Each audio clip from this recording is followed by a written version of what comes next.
Hi F lovers, welcome back to my channel. Video को start करने से पहले अगर अभी तक आप में से किसी ने मेरे चैनल को सब्सक्राइब नहीं किया है तो प्लीज़ चैनल को सब्सक्राइब, वीडियो को लाइक और नीचे कमेंट करते हुए ज़रूर बताइएगा कि आज का ये पार्ट आप लोगों को कैसा लगा। तो चलिए समथिंग विथ यू का नेक्स्ट पार्ट स्टार्ट करते हैं। लास्ट पार्ट में हमने देखा था कि विंग की जो गर्लफ्रेंड थी यानी कि वांग लिंगजाओ, वो गुस्से में और चिल्लाते हुए विंग को बोलती है कि वो आज के आज लानवांग जी को इस घर से बाहर निकाल दे, और साथ ही साथ उसने गुस्से में एक फ्लावर पॉट भी ब्रेक कर दिया, तोड़ दिया था।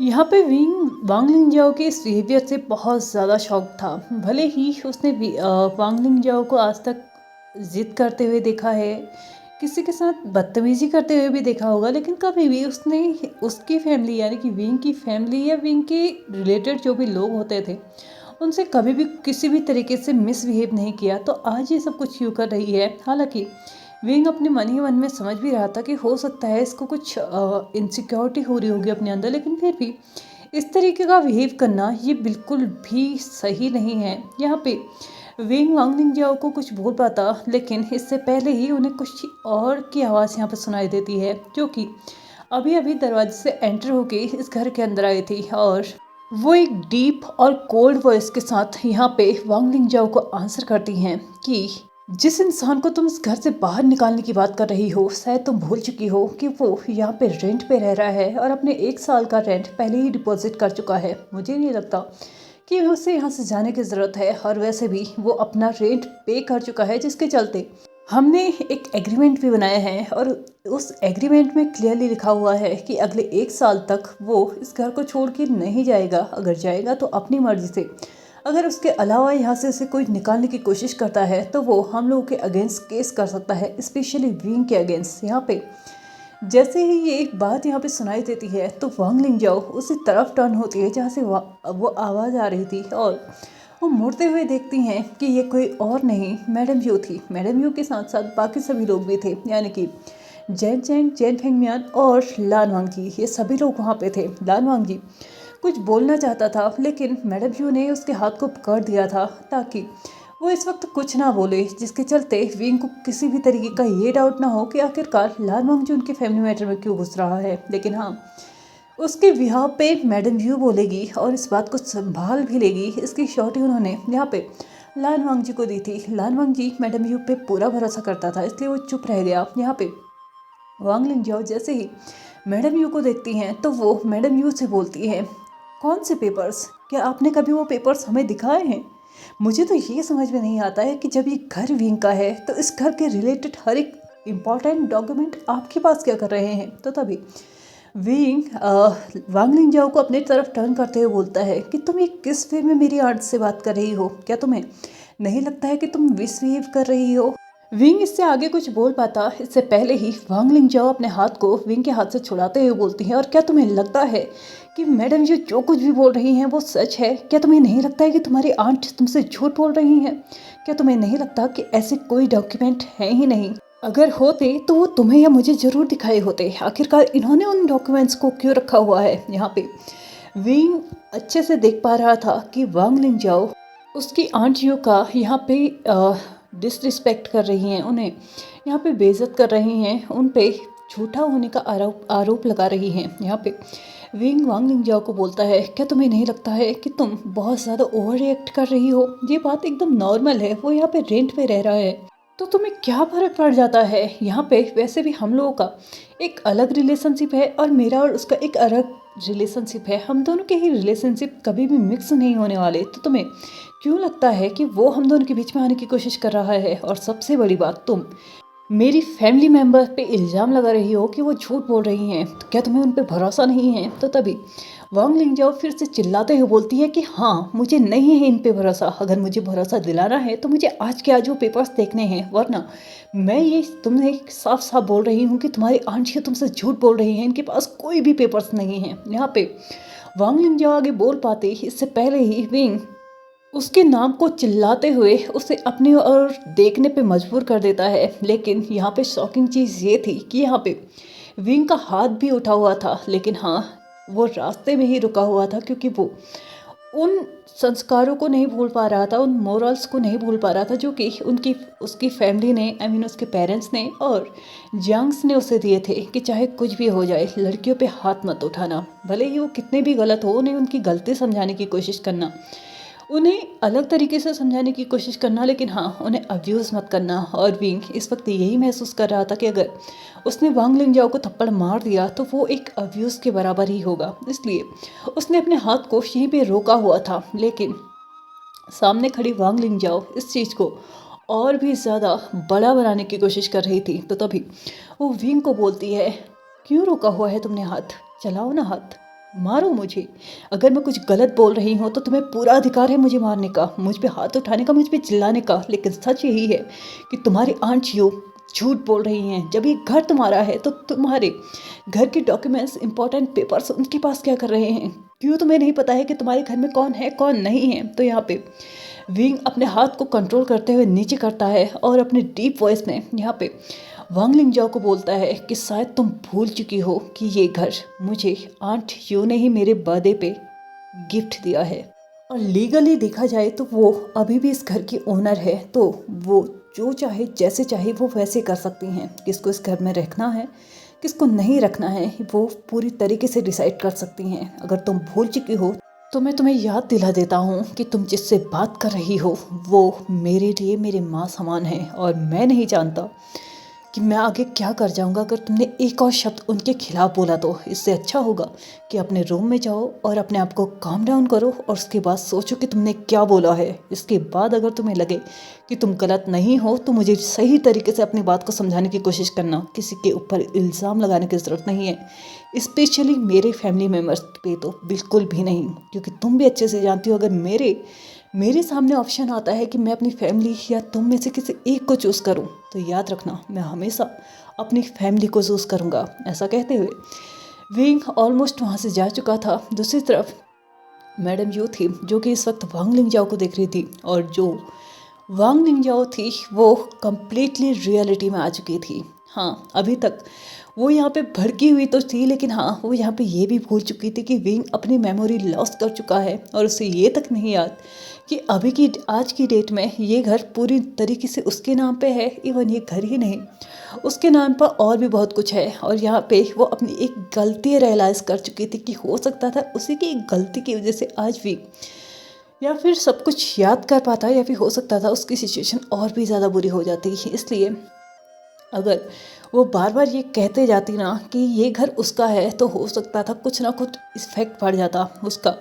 नेगेटिव इफेक्ट पड़े इसका उसको कोई फ़र्क नहीं था। अगर ये चीज़ पॉजिटिवली आने लगी तो शायद उसको बहुत बड़ा इफेक्ट पड़ता। लेकिन यहाँ पे विंग फिर भी उससे बहुत कुछ बोल के गया था, स्पेशली वो बात कि वो अपनी फैमिली और उसके बीच में अपनी फैमिली को चूज़ करेगा। यहाँ पे वांग लिंगजाओ अपने पाँव पटकते हुए जैसे ही वहाँ से जाने ही वाली थी तभी मैडम यू उसको रोकते हुए बोलती है, 1 मिनट, टर्न हो जाओ।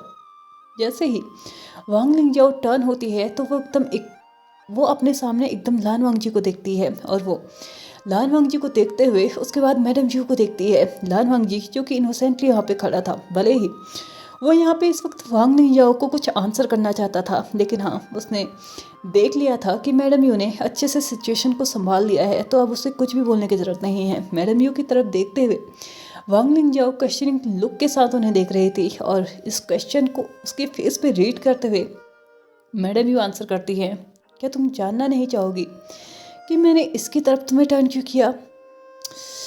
खैर बता ही देती हूँ, तुम्हें जान के बहुत ज़्यादा बुरा लगेगा, लेकिन जिसे तुम अपना फियांसे बोल रही हो वो इंसान धीरे धीरे इसकी तरफ आ रहा है। क्या तुम्हें नहीं लगता कि तुम्हें कुछ करना चाहिए?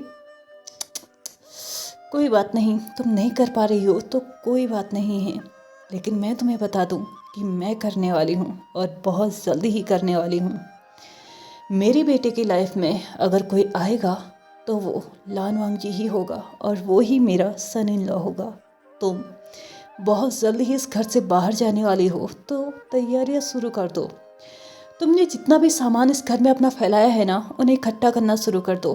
कहीं ऐसा ना हो कि लास्ट टाइम में तुम्हें इतनी हरी भरी में यहाँ से जाना पड़े कि अपना सामान तक ना समेट पाओ। यहाँ पे वांग लिंजाओ जैसे ही मैडम यू के फेस पे वो विक्ट्री वाली स्माइल देखती है ना, वो और भी ज़्यादा चिढ़ चुकी थी और अपने इस चिढ़े हुए बिहेवियर के साथ वो अपने रूम की तरफ जा चुकी थी। दूसरी तरफ लान वांग जी था, जो कि इस वक्त कुछ तो करना चाहता था। भले ही आज तक वो शांत था, हमेशा ही स्ट्रेट फॉरवर्ड रहा करता था, लेकिन आज उसको कुछ शैतानी करने का सोच रहा था। ऐसा लग रहा था कि जैसे वांग लिंजाओ को वो बताना चाहता था कि देखो, विंग मेरी तरफ आ रहा है और तुम्हें धीरे धीरे छोड़ते जा रहा है। आज देखो, उसने तुम्हारा साथ ना देते हुए फिर भी मुझे को चूज़ किया, भले ही डायरेक्टली ना सही, इनडायरेक्टली ही सही, उसने मुझे यहाँ से जाने के लिए एकदम मना कर दिया। इसलिए उसने कुछ देर रुकते हुए अपने कदमों को किचन की तरफ बढ़ाया, क्योंकि वो अच्छे से जानता था कि शायद विंग ने उसके लिए कुछ ना कुछ तो बनाया होगा। लेकिन वहाँ पे आज कुछ भी नहीं बना था, क्योंकि जैसे ही बनने वाला था वैसे ही वांग लिंजाओ ने धमाका कर दिया था। खैर, यहाँ पे लान वांगजू को आज कुछ बना हुआ तो नहीं मिला, लेकिन हाँ, पास ही में कुछ फ्रूट्स थे जो कि उसने अपने प्लेट में ले लिए और अपने कदमों को अब वो वांग लिंजाओ के कमरे की तरफ बढ़ाने लगा था, जहाँ की वांग लिंजाओ अपने कमरे का पूरा चक्कर लगाए जा रहे थे, लेकिन गुस्से के साथ और अपने आप को शांत करने के लिए। लेकिन शायद आज उसका शांत होना इतना भी आसान नहीं था। यहाँ पे जैसे ही वो टर्न होती है तो देखती है कि दरवाजे पे लान वांग जी खड़ा था। वो गुस्से से जाती है और दरवाजे को बंद ही करने वाली थी कि लान वांग जी इससे पहले ही कमरे के अंदर एंटर हो चुका था। वो अपने कदमों को आगे बढ़ाता है और बेड पे बैठते हुए उन ग्रेप्स को आराम से खाना स्टार्ट करता है। उसके बाद बोलता है, क्या तुम्हें पता है, हर रोज़ विंग मेरे लिए कुछ ना कुछ बनाया करता था, लेकिन आज तुम्हारी वजह से वो मेरे लिए कुछ बना ही नहीं पाया।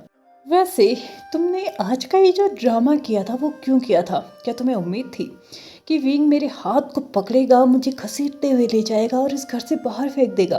क्या तुम्हें सच में यही लगा था? आह, कितने बड़े बड़े ख्वाब हैं तुम्हारे। ऐसा कहते हुए वो फिर से एक ग्रेप्स लेता है, अपने मुंह में डालता है और अपने कदमों को फिर से वांग लिंजाओ के कमरे से बाहर को निकालना शुरू करता है। दूसरी तरफ वांग लिंजाओ तो अब गुस्से में लाल पीली हो चुकी थी। वो वांग जी को कुछ कहना तो चाहती थी, लेकिन इस वक्त ना ही उसे शब्द मिल रहे थे और ना ही इसका मूड हो रहा था कि वो इस आर्ग्यूमेंट को आगे बढ़ाए। यहाँ पे दूसरी तरफ विंग था, जो कि अपने कमरे में बहुत ज़्यादा गुस्से से गया हुआ था। बहुत टाइम तक उससे एक चीज़ तो समझ में आ रही थी कि वांग लिंजाओ और मैडम यू का रिश्ता पहले की तरह नहीं है। आखिरकार इस एक महीने में ऐसा क्या बदला है जो कि उसे नहीं पता। हाँ, वो बहुत सारी चीज़ें भूल चुका है, लेकिन इसका मतलब ये नहीं है कि इस एक महीने में वांग लिंजाओ और मैडम यू के रिश्ते में इतना ज़्यादा बदलाव आ जाए। जहाँ पे वो दोनों ही बहुत अच्छे से रहा करती थी, एकदम बेस्ट फ्रेंड्स की तरह रहा करती थी। यहाँ पे ऐसा क्या हो गया कि आज की डेट में वांग लिंजाओ को उसकी आंट में भरोसा तक नहीं रहा। दूसरी तरफ आंट यू थी, जो कि वांग लिंजाओ को एकदम ऐसे देख रही थी जैसे कि वो उसको देखना तक पसंद नहीं करती हैं।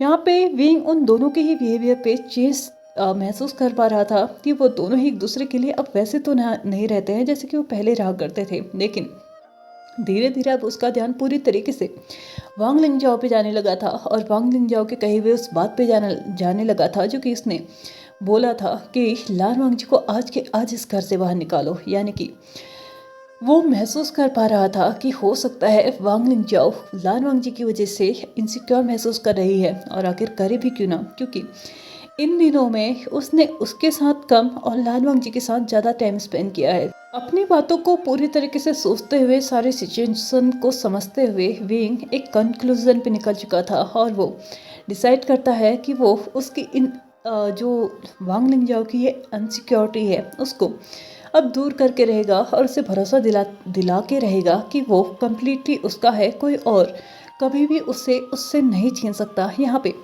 अपने कदमों को अपने कमरे से बाहर निकालते हुए अपने कदमों को वो वांग लिंजाओ के कमरे की तरफ बढ़ाता है और अगले 2 मिनट में ही वो वांग लिंजाओ के कमरे के बाहर खड़ा था। उसने नॉक किया तो वांग लिंजाओ पहले तो चिल्लाने वाली थी कि आखिरकार अब उसके रूम में कौन आ गया है, लेकिन अगर फिर से मैडम यू हुई और विंग ने उसे इस तरीके से उस पर चिल्लाते हुए देख लिया तो वो शायद फिर से उसी पे चिल्लाएगा। इसलिए अपने आप को थोड़ा सा शांत करते हुए वो डोर ओपन करने जाती है, लेकिन जैसे ही वो डोर ओपन करती है तो वहाँ पे देखती है कि वहाँ पे कोई और नहीं विंग था।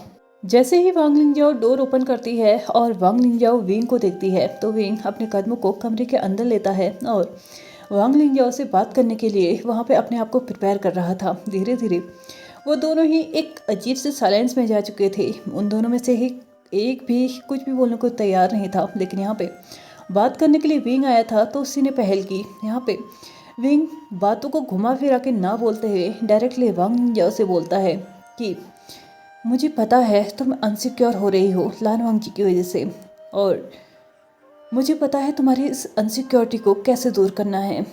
आज की डेट में मैं कम्प्लीटली ठीक हूँ, मैं पूरी तरीके से हेल्दी हूँ और मुझे नहीं लगता कि अब और ज़्यादा देर करनी चाहिए। इसलिए आज मंडे है और आने वाले सैटरडे को हम दोनों शादी कर रहे हैं। मुझे नहीं लगता कि मुझे और ज़्यादा देर करनी चाहिए। अगर इसी तरीके से हम लोग डिले करते रहे तो हमारे रिश्ते पे बहुत बड़ा इफेक्ट पड़ सकता है। इसलिए मैं चाहता हूँ कि अब हम दोनों शादी कर लें। बहुत ज़्यादा डिले हो चुका है, अब और ज़्यादा देर नहीं करते हैं।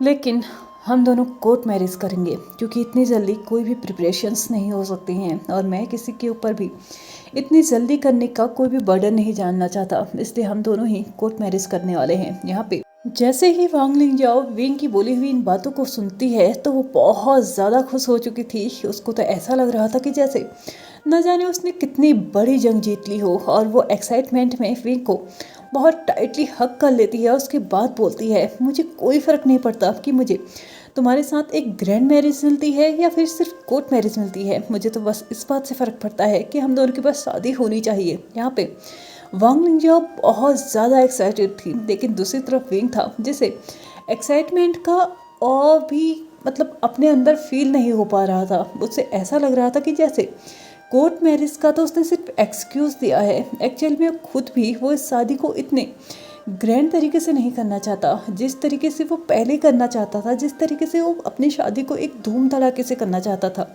अब वो आज वो एक्साइटमेंट फील ही नहीं कर पा रहा है। आज पता नहीं क्यों उसे ऐसा लग रहा था कि जैसे बस वो एक कोशिश कर रहा है वांग लिंजाओ को खुश करने की। अपनी खुशी उसको कहीं से कहीं तक नजर नहीं आई थी, लेकिन हाँ यहाँ पे वो एक चीज़ अच्छे से जानता था कि वांग लिंजाओ उसकी फियांसे है और साथ ही साथ उसको खुश रखना उसी की रिस्पॉन्सिबिलिटी है। इसलिए उसने इमीडिएटली ये फैसला लिया था कि वो वांग लिंजाओ के साथ शादी करेगा। यहाँ पे वो बात कर ही रहे थे कि तभी वांग लिंजाओ देखती है कि उसके कमरे के बाहर से विंग लान वांग जी गुजर रहा था और उसने विंग को बहुत टाइटली हक करते हुए ज़ोर ज़ोर से चिल्लाना शुरू किया, thank you thank you thank you so much. मुझे नहीं पता था कि तुम मेरे लिए इतना सब कुछ कर सकते हो। यहाँ पे जैसे ही वांग लिंजाओ की चिल्लाने की आवाज़ लान वांग जी सुनता है तो वो रुक के उस कमरे की तरफ झांकना शुरू कर देता है जहाँ पे वांग लिंजाओ खड़ी थी, और वो देखता है कि अंदर वांग लिंजाओ विंग को बहुत टाइटली हकी हुई थी। लेकिन हाँ उसने एक चीज़ और नोटिस की थी कि विंग ने कहीं से कहीं तक वांग लिंजाओ को टच तक नहीं किया था। उसे बैक हक नहीं किया था। यहाँ पे लान वांग जी एक चीज़ से तो श्योर था कि भले ही वांग लिंजाओ कितनी भी कोशिश कर ले, लेकिन वो जगह अपने उसके दिल में नहीं बना पाएगी जो कि आज इस एक महीने में फिर से लान वांग जी ने बना ली है। यहाँ पे लान वांग जी नॉक करते हुए डोर को उन दोनों का ही ध्यान अपनी तरफ खींचता है और विंग से बोलता है, एक्चुअल में मैं यहाँ पे आप दोनों को खाने के लिए बुलाने के लिए आया था। आज दिन से ही मैंने कुछ भी नहीं खाया है, इसलिए मैंने डिनर जल्दी रेडी कर लिया है। अगर आप लोगों का हो गया हो तो आप लोग डिनर के लिए आ सकते हैं। यहाँ पे वांग लिंजाओ फिर से लान वांग जी से मिसबिहेव करते हुए उसको आंसर करती है कि तुम्हें नहीं लगता कि अब तुम्हें खाना बनाना बंद कर देना चाहिए। वैसे भी जब से विंग तुम्हारे हाथ का खाना खा रहा है, बस वो खाना खाने के बाद वो हमें ठीक करता है। मुझे नहीं लगता कि तुम्हारा खाना इतना भी टेस्टी है कि विंग को पसंद भी आता होगा। वो ज़बरदस्ती खा लेता है, इसका मतलब ये नहीं है कि तुम बार बार हमारे स्पेशल मोमेंट को इंटरप्ट करो खाने के बहाने से। यहाँ से चले जाओ और अपने खाने को खुद ही खा लो। फिर से वांग लिंजाओ को लान वांग जी के साथ मिसबिहेव करता देख विंग कहीं ना कहीं गुस्सा महसूस तो कर रहा था, लेकिन वो शांति के साथ वांग लिंजाओ से बोलता है, क्या मैंने तुमसे नहीं कहा था कि तुम्हें इस तरीके से किसी के भी साथ बिहेव करने की ज़रूरत नहीं है। मुझे लगता है जिस चीज़ की तुम्हें ज़रूरत है वो तुम्हें मिल रही है, और कल सुबह मैं उस बारे में सभी से बात कर लूँगा। तो मुझे नहीं लगता कि अब तुम्हें किसी और से किसी भी तरीके से मिसबिहेव करने की ज़रूरत है। और यहाँ पे वो लान वांग जी की तरफ देखते हुए बोलता है, चिंता मत करो, हम आ रहे हैं। और हाँ, ये मत सोचना कि तुम्हारा खाना खाने के बाद मुझे वॉमिट फील होता है। मुझे नहीं पता कि मेरे साथ क्या हो रहा है। मुझे कभी कभार वॉमिट फील होता है, कभी कभार मुझे गुस्सा चिड़चिड़ापन भी होता है, और साथ ही साथ कभी मुझे डिजीनेस भी फील होती है। हो सकता है कि ये सब कुछ मेरे एक्सीडेंट की वजह से हो रहा है, लेकिन हाँ, तुम्हारा खाना मुझे बहुत ज़्यादा पसंद है, इसलिए अगले 1 साल तक तुम इस घर में रहने वाले हो और साथ ही साथ मेरे लिए हमेशा खाना भी बनाने वाले हो। यहाँ पे भी एक स्वीट से स्माइल देते हुए लान वांग जी को बोलता है। और यहाँ से लान वांग जी टर्न होके जा चुका था, लेकिन वांग लिंगजाओ अच्छे से नोटिस कर पा रही थी कि जो स्माइल अभी विंग ने लान वांग जी को दी है वो कभी भी उसके लिए तो नहीं दी थी। थोड़ा देर और बात कर लेने के बाद वो दोनों ही डिनर के लिए जा चुके थे। डिनर कंप्लीट होने के बाद सभी लोग अपने अपने रूम्स में जा चुके थे और नेक्स्ट मॉर्निंग यहाँ पे सुबह के 8 बजे हुए थे। विंग ने सभी को यहाँ पे बुलाया हुआ था, यानी कि अपनी फैमिली को, और साथ ही साथ लान वांग जी भी आज वहीं पे प्रेजेंट था, और साथ ही साथ वांग लिंगजाओ भी अपनी विक्ट्री वाली स्माइल के साथ वहाँ पे बैठी हुई थी। हर किसी की नज़रें इस वक्त वांग लिंगजाओ के फेस पे थी, जो कि बहुत ज़्यादा अजीबोगरीब से हंसी हंस रही थी, और किसी को भी वो स्माइल पसंद नहीं आ रही थी। लेकिन सभी को उस स्माइल का राज पता चल चुका था तब जब विंग ने यहाँ पे अनाउंस किया कि वो आने वाले सैटरडे को वांग लिंगजाओ के साथ कोर्ट मैरिज करने वाला है। हाँ, विंग ने अनाउंस कर दिया था कि वो यहाँ पे वांग लिंगजाओ के साथ सैटरडे को शादी करने वाला है। लेकिन क्या ये शादी हो पाएगी? क्या वांग लिंगजाओ पूरी तरीके से विंग को अपना बना पाएगी, या फिर ये चीज़ें आधी अधूरी ही रह जाएंगी? खैर, ये तो हम देखेंगे आने वाले एपिसोड्स में, क्योंकि अभी मेरा टाइम हो चुका है इस पार्ट को यहीं पे ख़त्म करने का। तो चलिए फ्रेंड्स, आज के इस पार्ट को हम यहीं पे ख़त्म करते हैं। वीडियो पसंद आया हो तो please like share subscribe and comment करते हुए जाएगा। Thank you so much for watching my video and bye bye.